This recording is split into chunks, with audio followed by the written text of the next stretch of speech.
Bersukacitalah sebagai umat yang dimerdekakan dalam ibadah di Gereja Kalvari Cirebon. Roma 6 ayat 18 mengatakan, kamu telah dimerdekakan dari dosa-dosa dan menjadi hamba kebenaran. Kristus telah memerdekakan kita, karena itu tetaplah hidup dalam kebenaran dan setia beribadah di Gereja Kalvari Cirebon. Anda dapat mengikuti kegiatan ibadah di sepanjang pekan ini.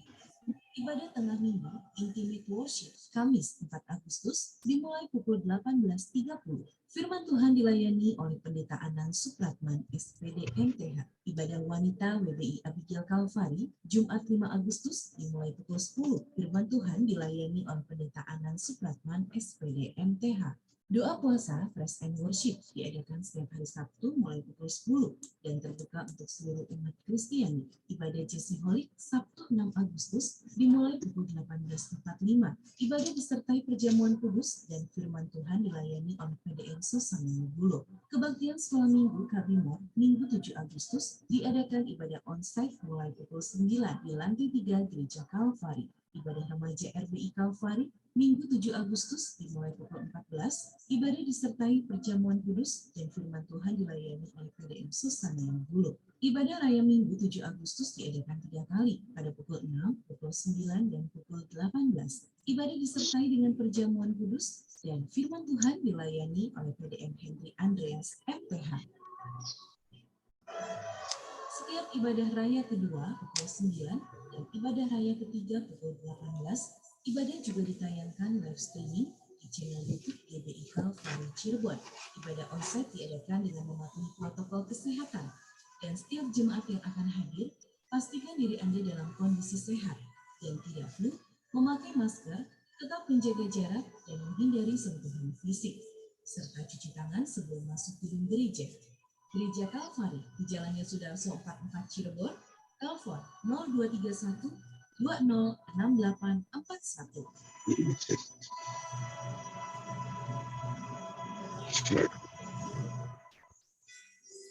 Lengkapi pesanan calonmu dengan kemilo perhiasan terindah dari toko Mas Pantes.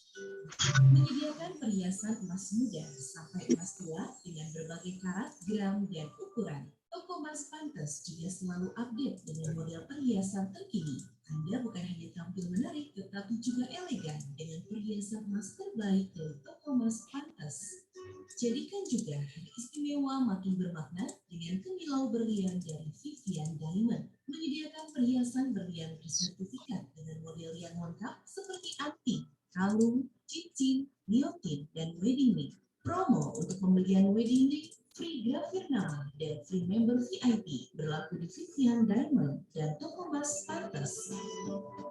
Kunjungi segera Toko Mas Pantes di Perumnas, Jalan Kanggeraksan, PGC, CSB Mall, Gerage Mall, dan Gerage City Mall, atau Toko Mas Pantes Sindang Laut, Jatibarang, dan Kuningan. Dan dapatkan perhiasan berlian terbaik dari Vivian Diamond di CSB Mall dan Gerage Mall. Telah dibuka cabang baru Toko Mas Pantes di Pasar Ketanggungan, Jalan Diponegoro nomor 34, Kabupaten Brebes. Pembelian juga bisa secara online melalui 83930646, website tokomaspantes.com, dan IG @tokomaspantes_Cirebon atau @viviandiamond.id. Toko Mas Pantes, juaranya emas kekinian. Jalan-jalan beli ikan mas, tidak lupa membeli kepiting. Hayu sadayana, sukseskan gemas. Untuk remaja putri Jabar, bebas anemia dan zero new stunting.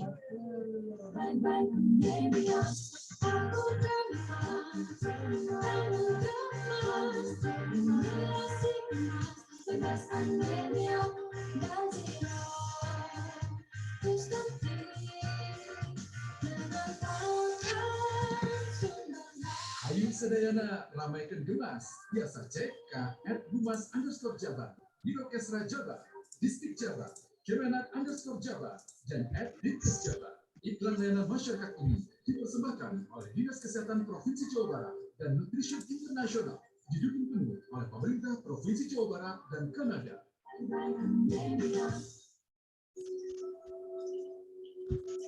Tahukah Anda, air adalah zat yang sangat menentukan kualitas kesehatan tubuh kita. Cairan dalam tubuh berguna untuk membawa nutrisi dan menyalurkan oksigen ke seluruh tubuh. Air berperan penting dalam metabolisme tubuh kita. Karena itu, kekurangan cairan tubuh dapat menimbulkan berbagai macam gangguan kesehatan. Penuhi kebutuhan cairan tubuh dengan Alka-Qa, bukan sekedar air biasa. Alka-Qa adalah air alkalis dengan pH tinggi yang mampu menghambat perkembangan virus, bakteri, dan jamur dalam tubuh kita. Memiliki kristal heksagonal yang tinggi kadar oksigennya, serta nanokluster yang sangat kecil, sehingga dapat menyerap lebih cepat ke dalam sel tubuh kita. Diproduksi dengan teknologi tinggi, sehingga Alka-Qa bukan hanya sekedar air minum biasa, tetapi juga memiliki khasiat bagi kesehatan tubuh, seperti menurunkan kolesterol, gula darah, diabetes, gangguan pencernaan, dan detoksifikasi sel-sel tubuh kita. Dengan minum 2 botol Alka-Qa setiap hari, maka tubuh akan lebih segar, metabolisme tubuh membaik, regenerasi sel lebih cepat, dan mempercepat pemulihan dari berbagai penyakit. Alka-Qa tersedia di Radio Suara Gracia FM, Jalan Setiabudi 31 Cirebon. Informasi lebih lengkap hubungi 0231 230816 atau WhatsApp di 0817 222 959.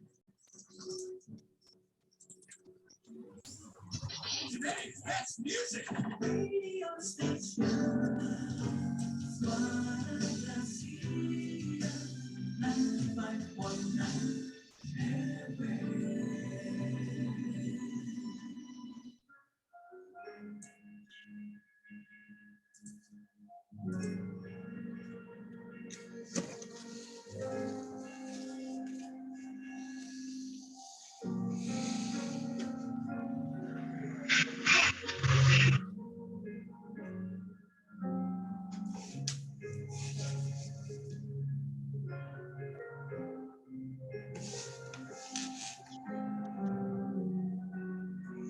Suara Gracia FM, The Sound of Life.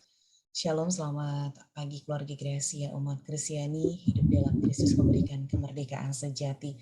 Senang sekali saya ini kembali hadir bersama dengan Anda di program Sahabat Orang Sakit atau SOS Global Ministry, kerjasama program dengan Radio Suara Gracia FM setiap hari Sabtu, hadir menemani keluarga Gracia pada pukul 8 sampai 9. Hari ini di bulan yang baru ya keluarga Gracia, Sabtu yang pertama tanggal 6 Agustus 2022, saya percaya Tuhan menolong setiap perjalanan iman kita, dan tentunya sepanjang hari ini dan sepanjang bulan yang akan kita lalui ini keluarga Gracia, saya percaya bahwa keluarga Gracia juga memiliki satu pengharapan yang sama, di mana kita ingin selalu dekat dengan pribadi Yesus, mengalami pribadi Yesus, mengalami dan bahkan memberikan kekuatan ya keluarga Gracia untuk setiap pergumulan yang sedang kita hadapi, bahwa Tuhanlah yang sanggup untuk menolong setiap kita semuanya. Nah, untuk pagi hari ini keluarga Gracia yang sedang ada di rumah atau juga mungkin Anda ada di kendaraan, sedang mendengarkan siaran SOS, dan mungkin Anda juga teringat dengan sahabat Anda atau juga orang-orang yang Anda kasihi yang sedang mengalami sakit pada saat ini. Nah, keluarga Gracia, baik itu sakit secara fisik atau juga mungkin jiwa yang sedang terguncang di hari-hari ini, kita percaya bahwa di dalam Yesus Kristus ada mujizat, ada kesembuhan. Nah, keluarga Gracia boleh bergabung untuk mengirimkan setiap pokok doanya melalui 0817222959. Ya, baik Anda yang ingin mengirimkannya secara pesan pendek di SMS, WhatsApp atau juga Telegram, nanti saya akan bacakan untuk Anda. Dan nanti di akhir program kami akan mendoakan untuk setiap pergumulan doa yang Anda kirimkan selama program SOS berlangsung. Ya, jangan sia-siakan kesempatan yang ada kalau Anda bisa bersama dengan kami pada pagi hari ini. Saya percaya keluarga Gracia ada rencana dan maksud tujuan Tuhan yang pastinya akan menjadi berkat untuk setiap setiap kita di pagi hari ini. Ya, saya tidak sendiri karena ada sahabat saya juga yang sudah bergabung di Zoom meeting, yaitu ada Pastor Thompson dan juga nanti ada seorang narasumber, seorang ibu yang akan menceritakan keluarga Gracia, kesaksian ilahi yang dia alaminya, mengalami kesembuhan ilahi, dan juga nanti kita akan mendengarkan renungan firman Tuhan yang disampaikan oleh Pastor Thompson yang akan memberkati kita semua pada pagi hari ini. Shalom, selamat pagi Pastor Tom. Selamat pagi Ibu ini. Apa kabar pagi ini? Kabarnya luar biasa karena Tuhan ini sangat baik buat kita. Luar biasa, dengan kostum merah ya Pak ya, memberikan satu semangat ya untuk kita semuanya.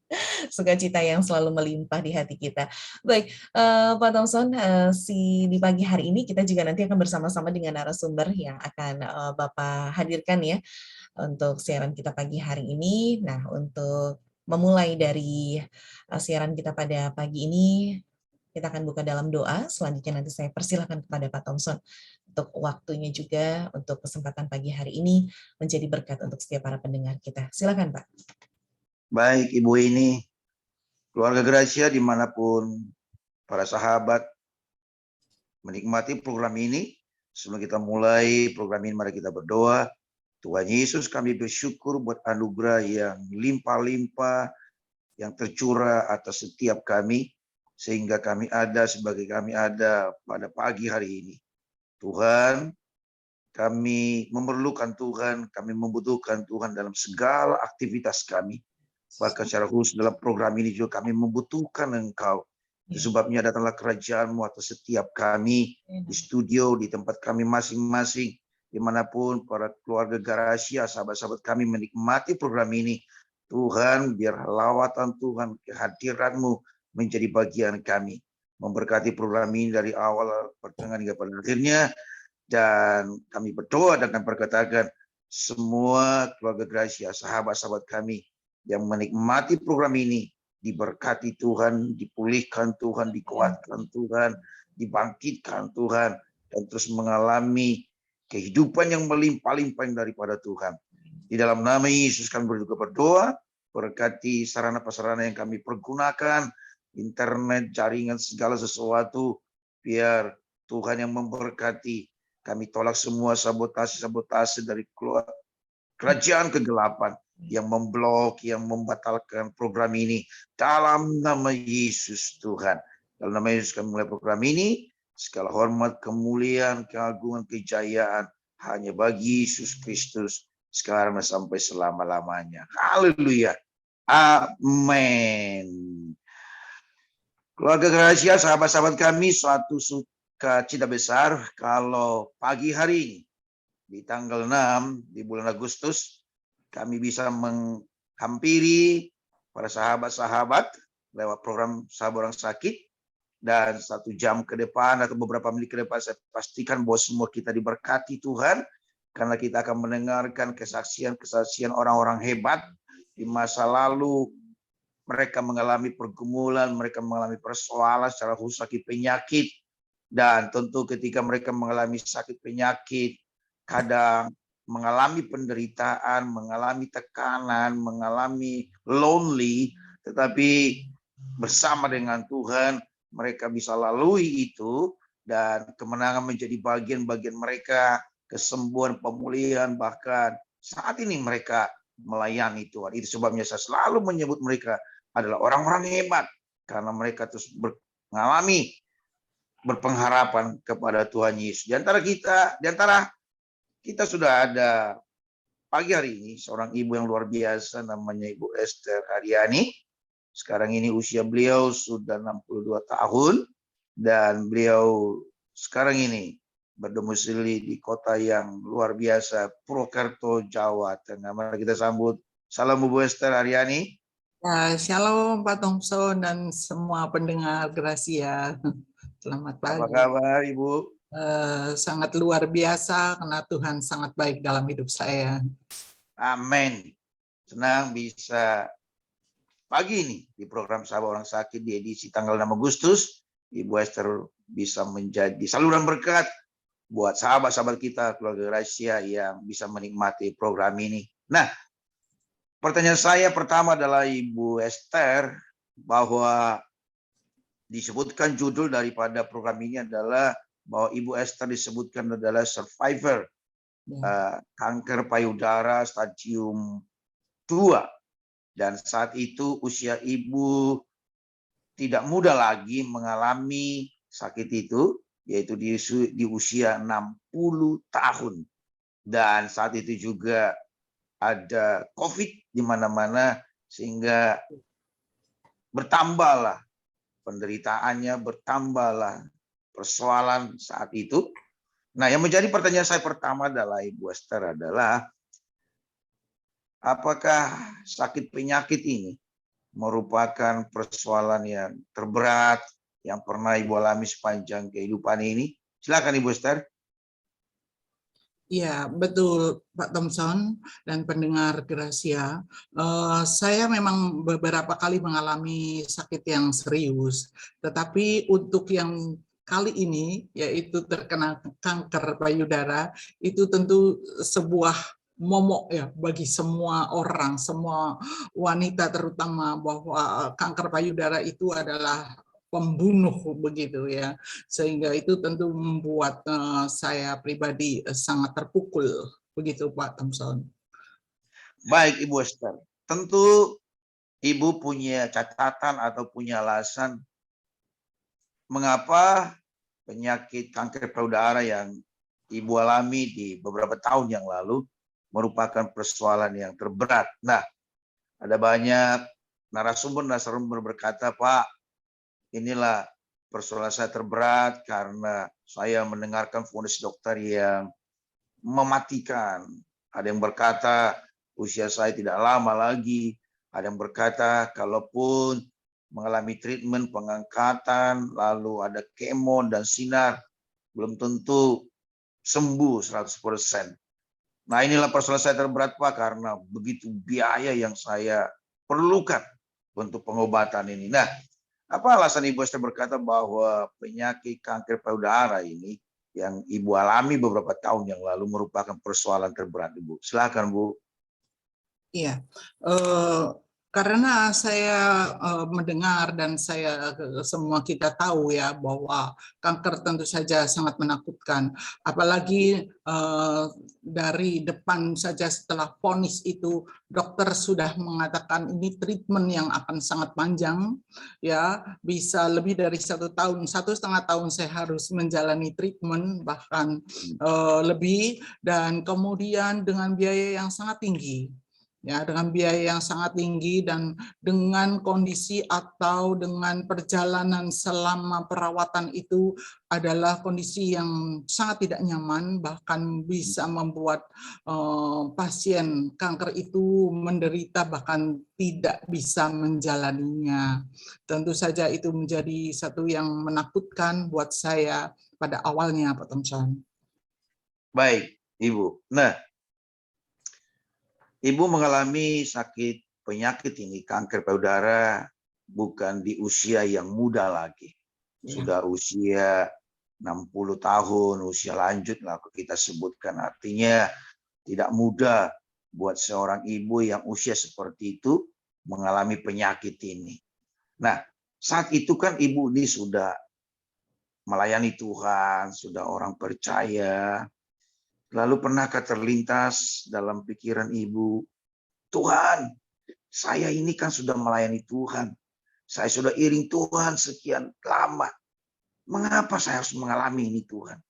Mengapa bukan orang-orang yang di luar Tuhan, yang hidupnya berantakan, tidak takut Tuhan, tidak kenal Tuhan.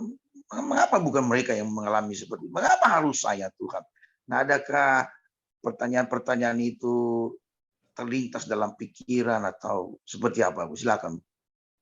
Ya, saya sangat bersyukur karena saya dibesarkan di lingkungan kerohanian, begitu karena keluarga Sakabi adalah keluarga yang sangat mengasihi Tuhan, dan saya terdidik dari 0 tahun hidup saya bahwa hidup ini adalah benar-benar mengandalkan Tuhan.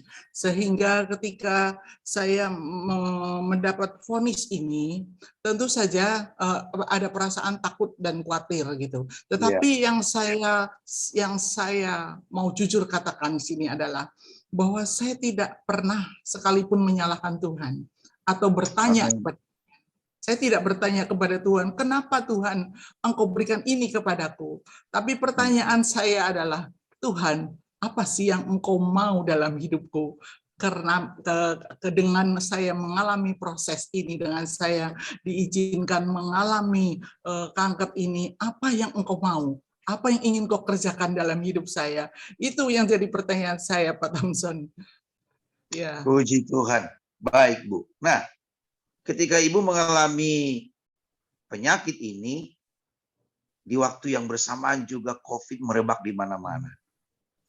Dan kalau Ibu pernah cerita bahwa Ibu pernah sendirian di satu tempat, tidak bisa menolak dikunjungi oleh keluarga, menolak dikunjungi oleh anak-anak. Kan itu tadi, COVID merebak di mana-mana. Dan nah, kita berpikir kalau nanti ada orang yang mengunjungi saya, apakah dia nanti yang membawa virus atau bagaimana. Sehingga Ibu mengambil satu keputusan, saya harus sendiri. Di tengah-tengah juga treatment itu. Nah, apa yang terjadi saat itu, Bu? Ibu ada di satu tempat, padahal di saat itu juga harus mengalami proses pengobatan. Mungkin ada kemo secara oral atau obat-obatan lainnya. Saat itu apa yang Ibu alami? Silakan. Iya.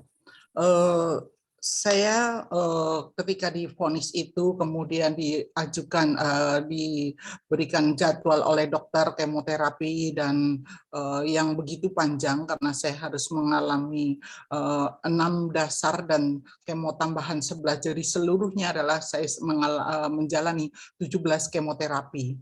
Dan saat itu adalah di awal-awal ada pandemi, Pak. Ada pandemi yang membuat seluruh dunia tegang, seluruh dunia menutup, bahkan itu lockdown di mana-mana, sehingga saya tidak bisa bergaul atau tidak bisa pergi kemanapun. Dan pada saat itu, kalau kita boleh belajar ya, bahwa orang sedang kemoterapi, seorang pasien yang sedang kemoterapi, itu dia daya tahan tubuhnya sangat rendah.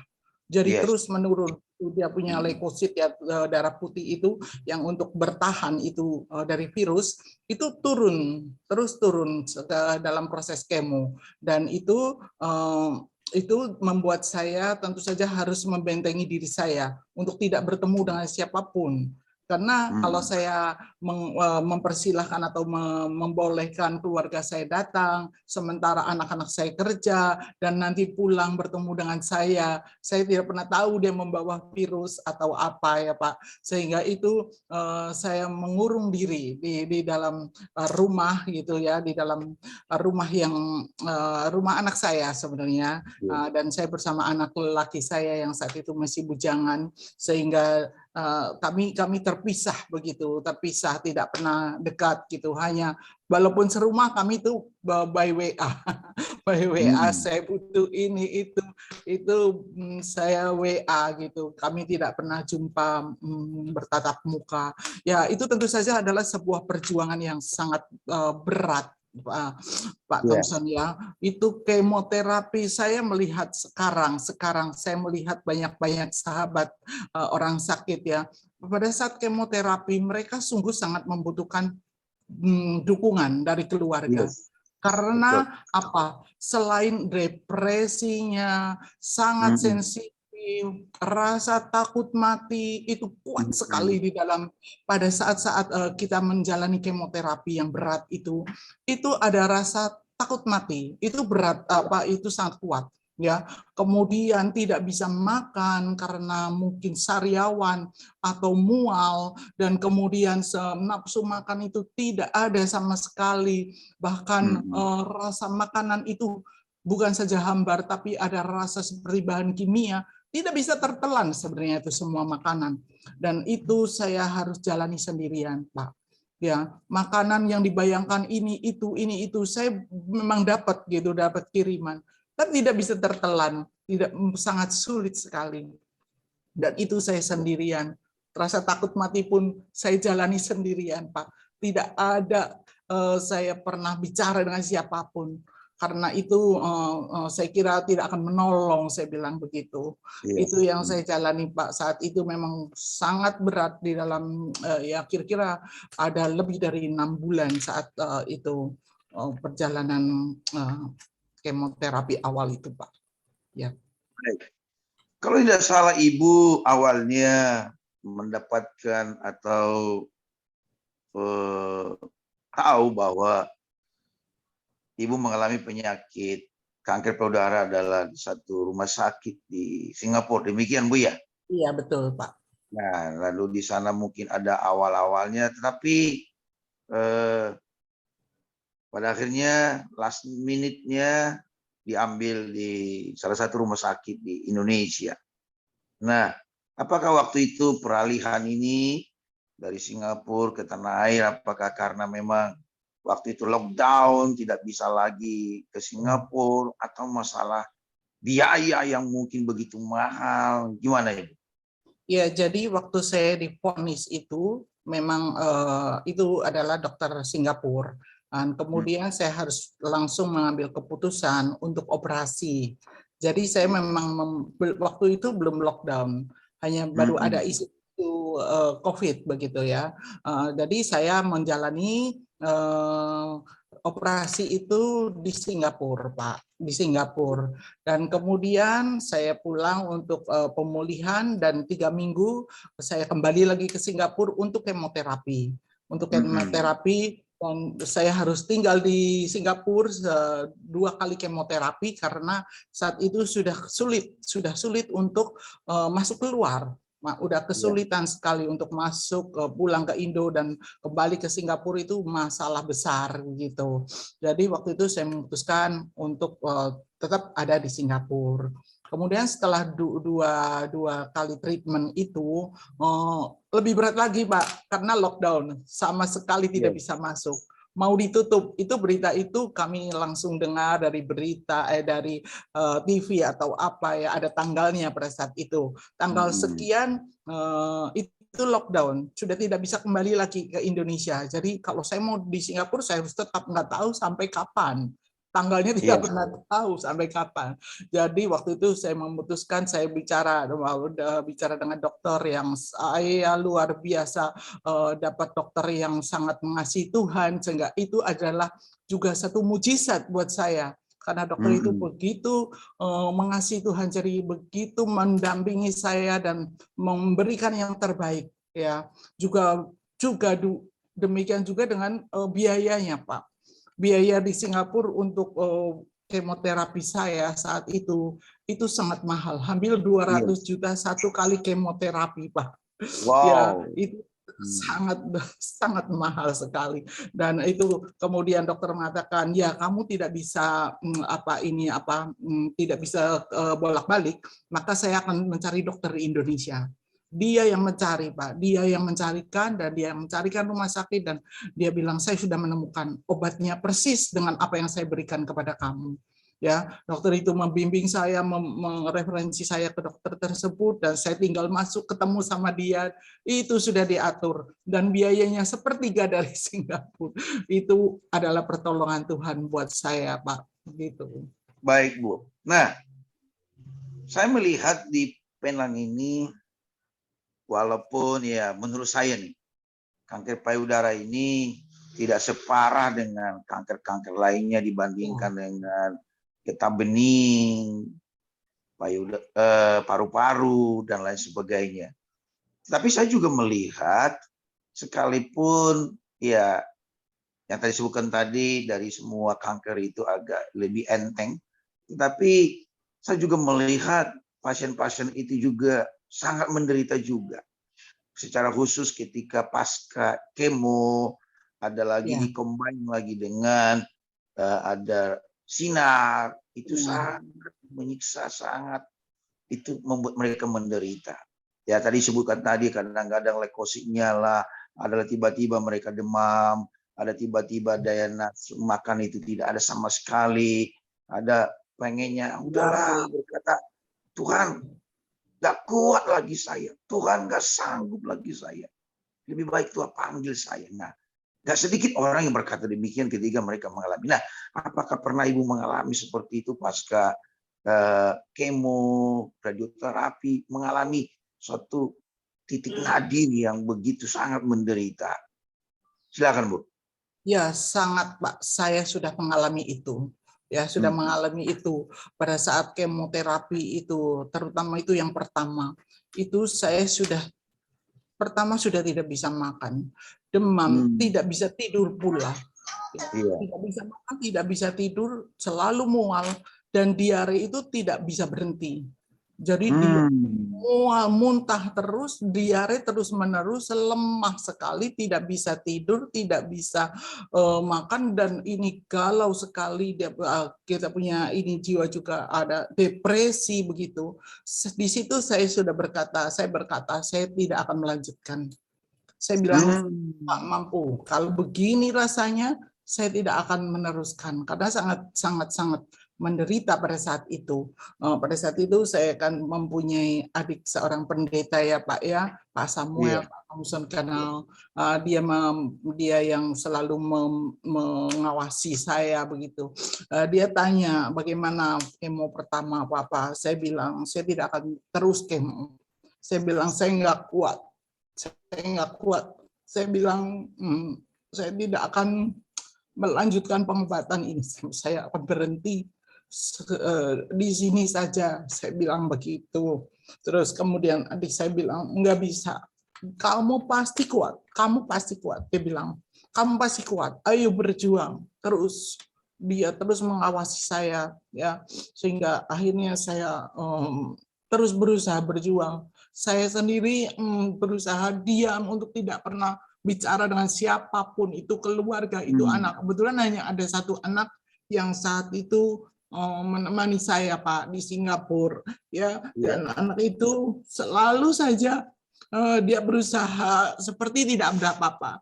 Dia bilang kita anggap main ya Ma di Singapura. Dia bilang kita anggap, walaupun itu lockdown, tidak bisa keluar gitu ya, hanya ada makanan di bawah, toko makanan, toko lain semua tutup ya, mau di apa lagi di Singapura, hanya di kotak begitu di apartemen kan Pak.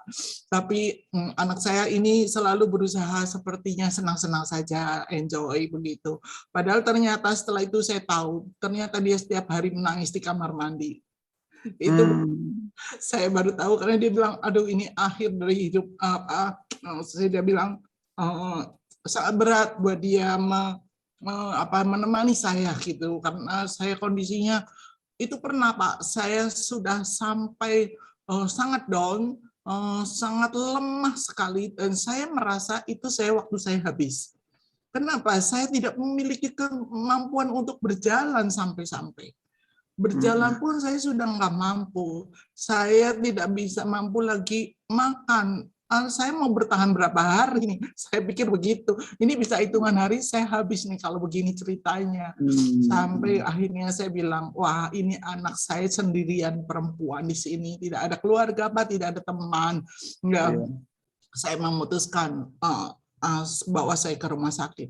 Saya tidak akan bertahan dengan seperti ini. Saya harus mendapatkan infus gitu. Saya merasa bahwa saya itu tidak mampu, sehingga saya memutuskan bahwa saya sudah nggak bisa jalan lah Pak, jalannya udah saya paksa harus pegangan gitu, saya sampai di rumah sakit, dan itu benar-benar saya dalam beberapa hari harus infus terus Pak untuk membuat saya bisa tetap bertahan berdiri begitu Pak. Itu yang terjadi pada saat itu ya. Baik Ibu. Sahabat-sahabat yang kami kasih dalam Kristus Yesus, keluarga Gracia dimanapun bisa menikmati program ini secara khusus, sahabat-sahabat kami yang ada di rumah sakit sedang terbaring di rumah sakit, di tempat-tempat tertentu.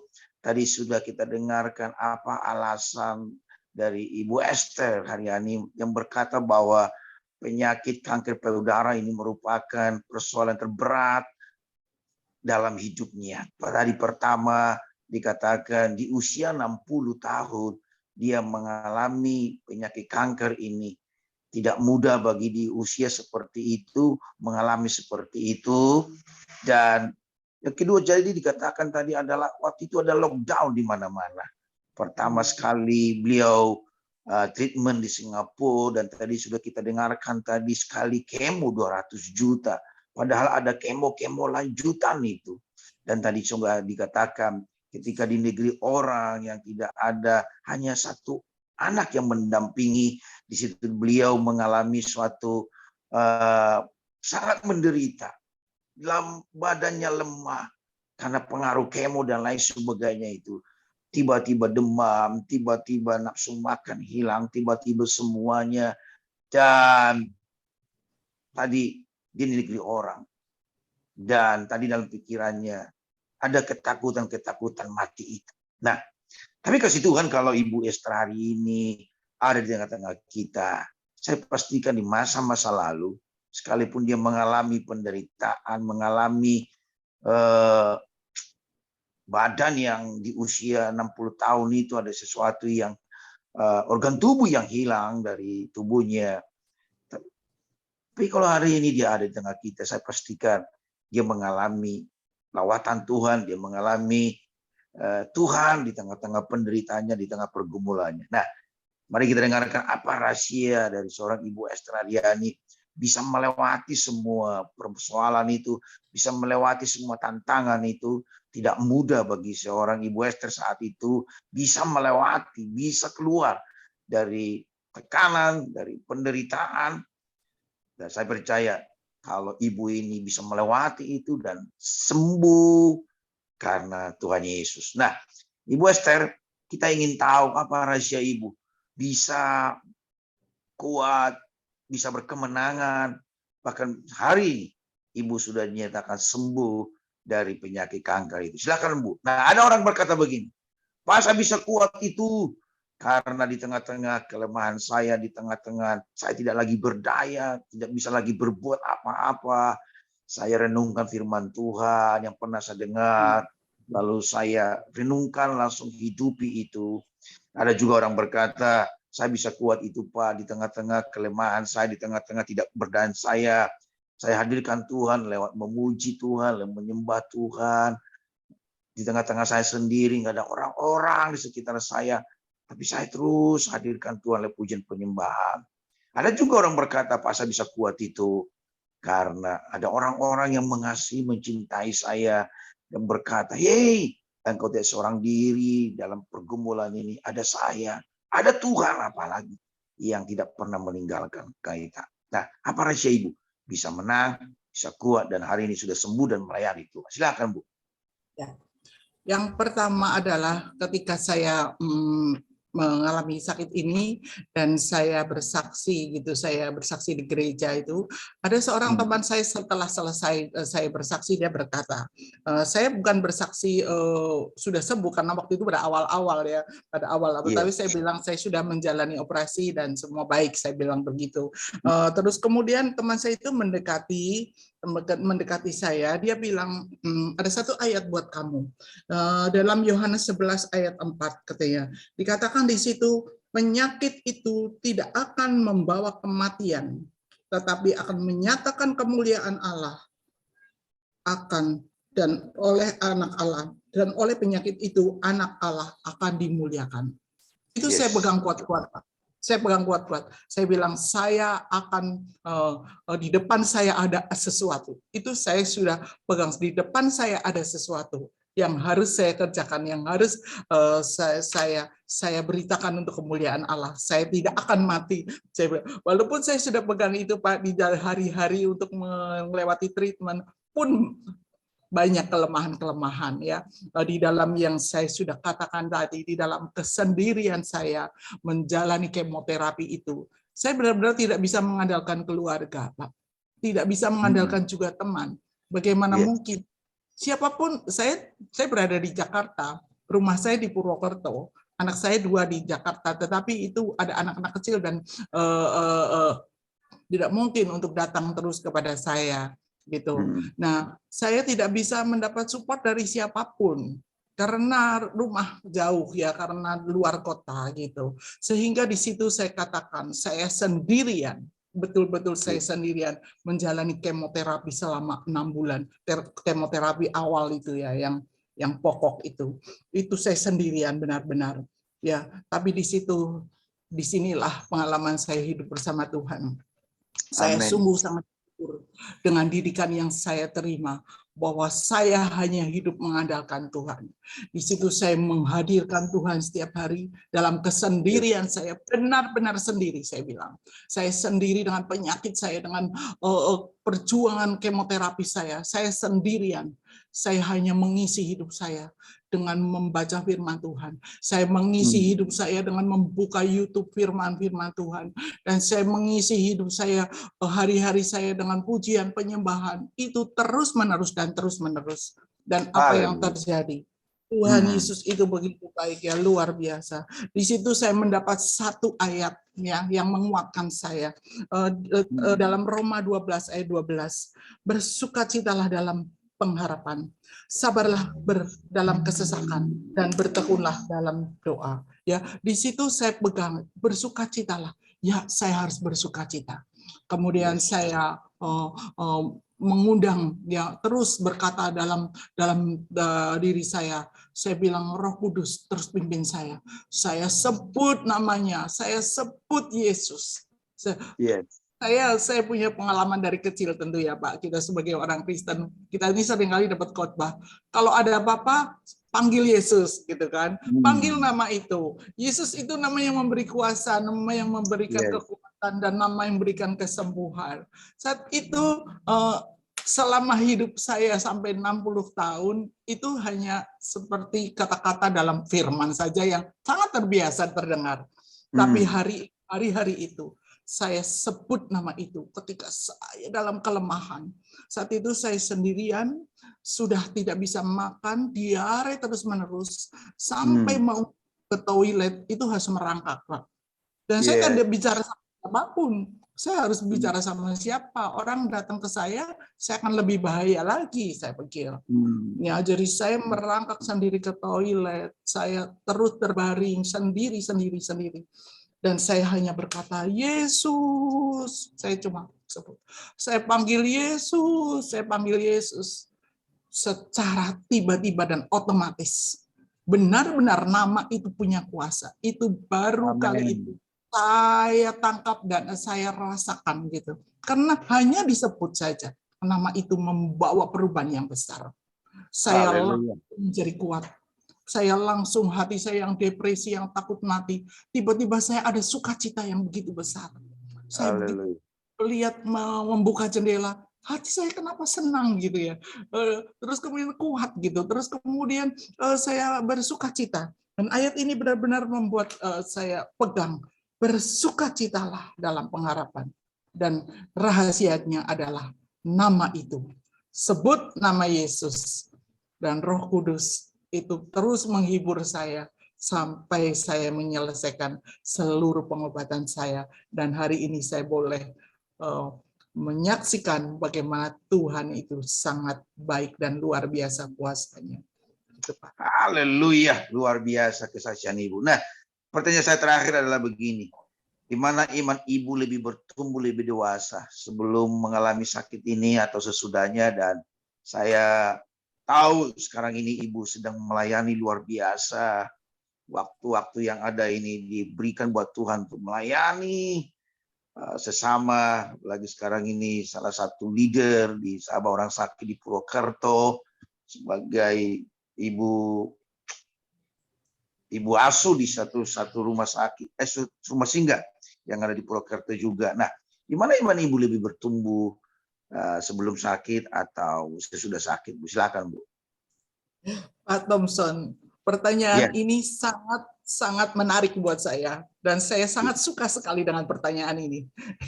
Karena saya berkata, kalau saya boleh mengalami sakit penyakit ini, ya, orang bisa menyesal, orang bisa kecewa, tetapi saya berkata, saya berterima kasih sama Tuhan. Wow. Kalau Iya. saya boleh mengalami, kalau saya boleh menjalani, saya boleh melewati proses penyakit ini selama 2 tahun saya pengobatan, ya. Banyak penderitaan, banyak masalah, banyak sekali tantangan ya yang harus tapi saya berkata hari ini, saya berterima kasih sama Tuhan buat keputusan Tuhan memberikan saya proses ini. Karena apa, Pak? Kalau saya bandingkan hidup saya sebelum sakit dan setelah sakit, sungguh saya berkata sangat berbeda. Ya, kalau sebelum sakit mungkin saya hanya menikmati hal-hal duniawi, walaupun saya juga seorang pelayan Tuhan, ya, melayani dalam keluarga kami juga pelayan Tuhan. Tetapi saya sangat menikmati berkat Tuhan, gitu ya. Entah itu anak, cucu dan lain semuanya itu sangat saya nikmati. Tapi tidak terfokus, terfokus untuk itu, terfokus untuk apa yang Tuhan berikan buat saya. Tapi hari ini fokus saya adalah untuk Tuhan, untuk melayani, untuk orang-orang sakit. Ya, karena saya sudah menjalani sakit ini, hati saya sudah jadi berbeda, Pak. Dulu kalau saya sama orang sakit saya cuek. Saya paling sebel suruh nengokin orang ke rumah sakit. Wow. Ya, saya tuh cuek gitu sama orang sakit. Tetapi hari ini saya boleh memiliki atau mempunyai hati yang sangat mengasihi orang-orang sakit, ya. Bahkan Bapak juga ngerti kalau kami ada membangun juga rumah singgah, ya, untuk menampung orang-orang sakit yang sedang treatment, sedang berobat. Wah, Pak, saya ini terutama, ya, Pak, hari-hari ini kalau ada pasien-pasien kami di rumah singgah Purwokerto ini, orang-orang yang sedang treatment, ya, treatment kemoterapi. Saya paling pinter, Pak, untuk saya paling pinter untuk menguatkan, untuk merawat, untuk menasihati. Karena kalau orang, semua orang boleh tahu, ya, bahwa kalau orang kemoterapi itu pasti badannya turun. Berat badannya turun sampai drop sampai habis, bahkan sampai bisa meninggal dunia karena tidak bisa bertahan, ya, dengan kondisi badannya. Saya merawat satu ibu yang sedang kemoterapi di rumah singgah saya. Itu berat badannya bukannya turun, malah naik, Pak. 4 kilo selama 2 bulan di rumah singgah. Itu berat badannya naik 4 kilo. Saya tahu saya harus mentreatment, harus memberikan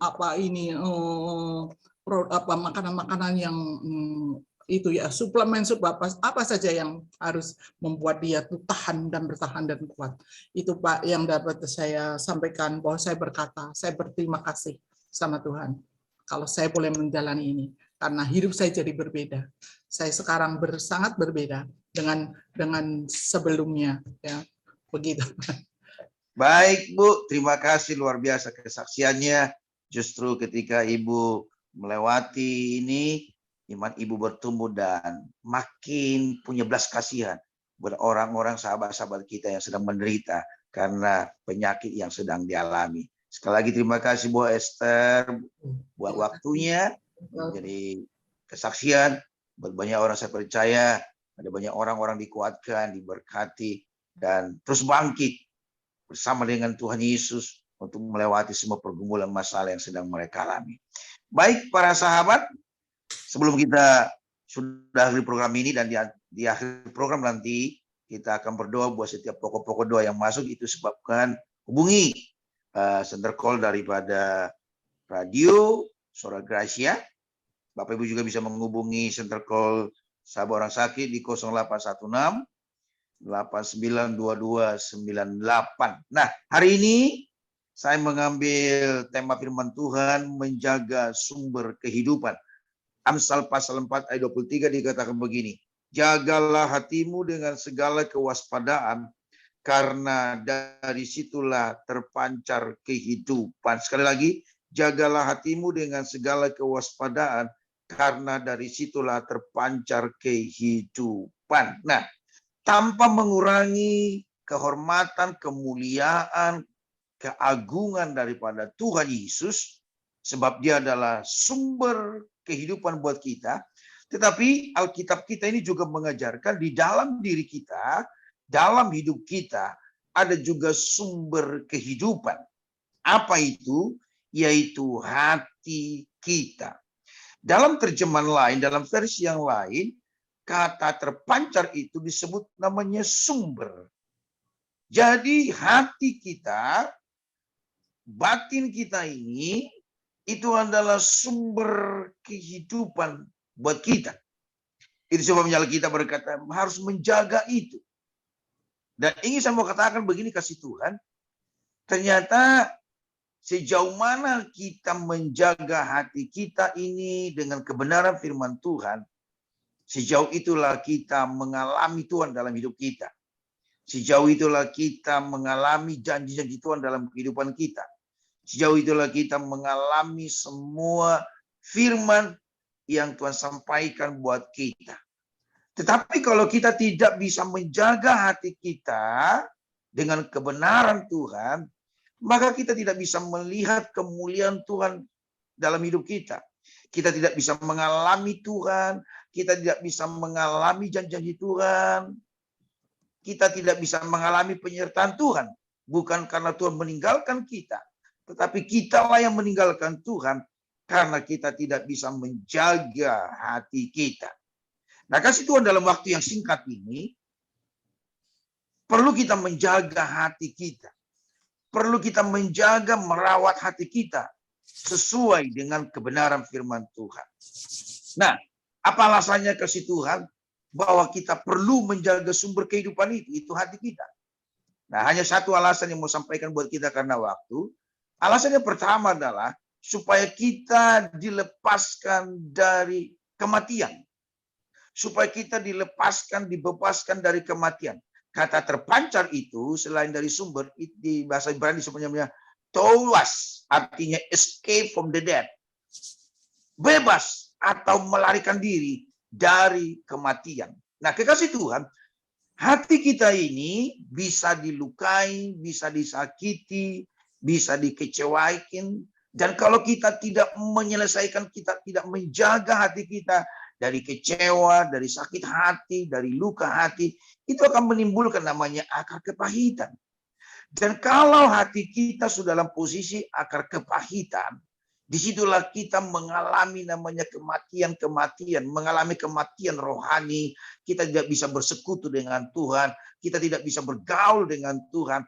Mungkin kita secara fisikly masih bernapas, masih beraktivitas, tetapi hati kita terluka, hati kita tersakiti, hati kita terkecewa, dan kita tidak bisa memeliharanya.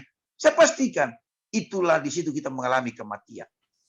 Ada kematian jasmani, kematian rohani, ada kematian nggak bisa kita mengalami kemuliaan Tuhan. Nah, salah satu ayat yang dalam firman Tuhan tentang efek atau akibat dari orang yang tidak mau berdamai adalah Yeremia pasal 8 ayat 18. Dikatakan begini, sangat suka saya disembuhkan dari kedukaan saya karena hati saya pedih. Kekasih Tuhan, orang yang tidak bisa menjaga hatinya, orang yang tidak bisa berdamai, orang yang tidak bisa merawat hatinya dari luka hati, dari akar pahit, dari kekecewaan, saya pastikan dia mengalami kematian rohani dan tidak dia bisa mengalami kemuliaan Tuhan. Saya senang tadi kesaksian daripada Ibu Esther Haryani. Ketika dia mengalami sakit, ketika mengalami tekanan tidak mudah, di usia 60 mengalami sakit penyakit ini, dia katakan, saya tidak pernah kecewa dengan Tuhan, tidak pernah kecewa dengan keadaan, tidak pernah kecewa dengan diri saya sendiri. Tapi saya terus berdamai dan berlari kepada Tuhan Yesus. Saya banyak jumpai orang-orang ketika dia mengalami sakit penyakit yang namanya kanker yang mematikan, apalagi dengan vonis yang sangat mematikan, itu betapa mudahnya mereka kecewa. Kecewa dengan Tuhan, kecewa dengan dirinya. Percuma dong saya melayani, percuma dong saya berbuat baik, percuma dong saya mensupport pelayanan Tuhan. Kok ini saya alami? Nah, tidak sedikit orang seperti itu. Tetapi Ibu Esther tadi berkata, saya tidak pernah kecewa sama Tuhan, tidak bertanya-tanya, mengapa saya harus mengalami ini Tuhan? Mengapa harus ini terjadi? Tapi yang ditaruh dalam hati nuraninya, Tuhan, apa yang mau Kau lakukan? Apa yang mau tunjukkan buat saya? Kalau saya melewati, kalau Tuhan izinkan ini terjadi buat saya. Luar biasa. Nah, kasih Tuhan karena waktu. Alasan mengapa kita harus menjaga sumber kehidupan itu, hati kita, adalah supaya kita dilepaskan dari kematian. Dalam hal ini, kematian rohani yang memisahkan kita dari Tuhan. Tuhan Yesus memberkati kita dari sekarang sampai ketemu beribu-ribu. Saya silakan kepada Ibu Eni. Ya, puji Tuhan, terima kasih untuk kesaksian yang sangat luar biasa. Saya diberkati juga dengan Ibu Esther, tadi sudah menyampaikan kesaksiannya, dan firman Tuhan dari Pastor Thompson juga yang boleh mengingatkan kita ya untuk menjaga hati kita senantiasa ya, keluarga Gracia. Oke, di pagi hari ini sudah ada yang bergabung juga nih di WhatsApp Suara Gracia FM, Pak Thompson, untuk kita nanti akan support bersama-sama ya, untuk kita mendoakan dari beberapa pergumulan yang saat ini sudah dikirimkan di WhatsApp. Ya, selamat pagi Bapak dan Ibu. Saya mohon dibantu dalam dukungan doa untuk orang tua saya yang sedang sakit stroke ya, bernama Yanto Andi Warnadi. Saya mohon supaya Tuhan memberikan kekuatan, kesembuhan, dan mujizatnya. Terima kasih untuk pagi hari ini. Ya, Pak Tom, tampaknya kita harus segera mengakhiri program ini, namun sebelumnya kita akan berdoa dulu ya Pak ya, untuk pemulaan doa Pak Yanto Andi Warnadi yang sedang mengalami sakit stroke saat ini, dan kita berdoa juga untuk setiap pendengar-pendengar kita yang sudah bergabung di program SOS pagi hari ini. Saya percaya setiap kita sudah diberkati dan bahkan kita juga akan menerima mujizat Tuhan. Baik. Kasih Tuhan, mari kita berdoa. Secara khusus buat sahabat kita yang menyampaikan pokok doa. Tuhan Yesus, kami angkat tangan membawa kekasih kami Pak Yanto Andi Wardani yang dikatakan stroke. Dalam nama Yesus, Tuhan, kami berdoa dimanapun Pak Yanto ini berada. Namun kami percaya kuasa Tuhan tidak pernah dibatasi, kehadiran-Mu tidak pernah dibatasi Tuhan. Karena Engkau yang memiliki alam semesta ini. Kami berdoa dalam nama Yesus, terjadi kesembuhan, terjadi pemulihan buat Pak Yanto Andi Wardani dalam nama Yesus. Semua organ-organ tubuh yang lemah, kami katakan kembali kuat dalam nama Yesus. Sel-sel yang mati yang menyebabkan dia stroke atau lumpuh dalam nama Yesus, kami katakan hidup kembali dalam nama Yesus. Syaraf-syarafnya terbuka, tulang-tulangnya kuat, organ-organ tubuhnya kembali kuat normal dalam nama Yesus Tuhan. Terjadi pemulihan, terjadi kesembuhan di dalam nama Yesus. Berkati keluarga yang melayani, yang mendampingi Pak Yanto dalam nama Yesus. Kami juga berdoa buat keluarga Gracia yang mendengar program ini Tuhan. Kami berdoa dalam seluruh pergumulan. Yang sakit Tuhan sembuhkan, yang lemah Tuhan beri kekuatan, yang berbeban berat Tuhan beri kelegaan. Dan kami berdoa dalam rumah tangga yang ambang kehancuran, kami berdoa ada pemulihan, ada restorasi dalam nama Yesus. Ekonomi yang bangkrut, keuangan yang mulai carut marut, kami katakan di sana juga ada kebangkitan, ada pemulihan, ada mujizat di dalam nama Yesus Tuhan. Semua yang mereka butuhkan kami berdoa, Tuhan memberkati dalam nama Yesus. Berkati terus radio ini, pakai terus menjadi alat bagi kemuliaan Tuhan. Di mana setiap sahabat-sahabat kami mendengar program ini, lintas benua, lintas negara, lintas daerah, Tuhan berkat-Mu atas mereka. Berkati pemiliknya, semua staf yang melayani, Tuhan memberkati berlimpah-limpah. Terima kasih Tuhan Yesus. Anugerah yang melimpah-limpah dari Bapa, cinta kasih sempurna dari Tuhan Yesus, sampai persekutuan dalam kuasa menjadi bagian kita sekalian, mulai hari ini sampai Maranatha, bahkan sampai selama-lamanya. Haleluya. Amin. Amin. Puji Tuhan, kita semua diberkati. Terima kasih untuk pelayanannya Pastor Thompson, dan buat Ibu Esther juga terima kasih, sehat selalu untuk kita semuanya. Ya, dan kita akan berjumpa kembali ya Pak Tom untuk Sabtu yang baik. datang. Terima kasih Bu ini. Terima kasih Bu Esther. Ya, selamat pagi semuanya. Tuhan memberkati. Shalom. Shalom. Berkati. Ya, baik keluarga Gracia, puji Tuhan kita